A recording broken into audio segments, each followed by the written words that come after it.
হুজুর আজকে যে বক্তব্য দিয়েছেন সেই হচ্ছে সেক্রেটারি তো মাথা নিজ দিক করে সুসুর করে মসজিদ থেকে বের হয়ে গেছে, লজ্জা থাকলে আর কোনদিন শোধ খাবি না।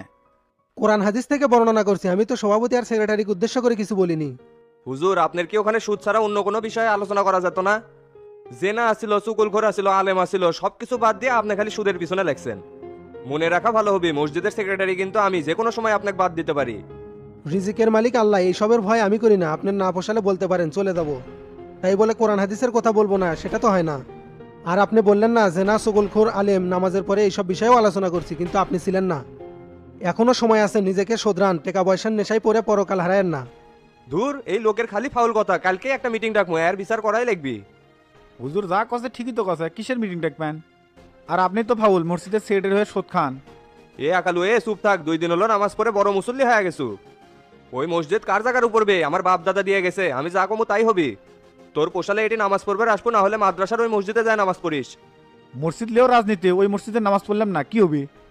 আবার কথা করছো, আর একটা কথা বললে কিন্তু তোর কানপট্টি গরম করে দেবো। চুপ থাক।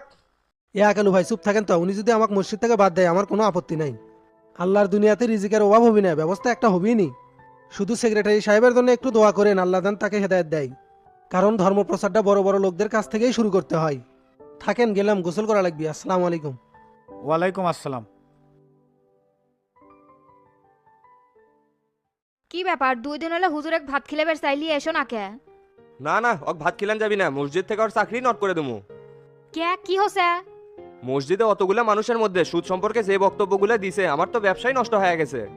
লজ্জা করে না? সুদ খাইতে এক পা তো কবরের মধ্যে গেছে। টাকা পয়সা বাড়ি গাড়ি সবই তো আছে, তাও তো টাকার প্রতি লোভ কে? টাকা ইনকাম করার নেশা এক প্রকারের মানসিক রোগ, সেই রোগ হচ্ছে তোমার।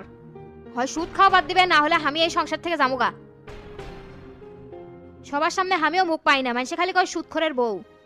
তোমার ইলা পাপের জন্যই তো আল্লাহ আমাকে এখনো সন্তান দেয়নি। হাতে পায়ে ধরে করছি, তুমি সুদ খাওয়া বন্ধ করে দাও। কথা তুই ঠিকই কছু রে, যেটি যাই সেটি আমাকে মানুষ অপমান করে। গ্রামের মধ্যে ধনী মানুষ, তাও আমাকে কেউ দাম দেয় না। আজ থেকে তওবা করে সুদ খাওয়া বাদ দিমু, আর হুজুরের সাথে খুব খারাপ ব্যবহার করছি, তার কাছেও ক্ষমা চামু। নিজের উপরই নিজের ঘৃণা হচ্ছে, সবাই আমাকে সুদখোর মান্নান কয় ডাকে।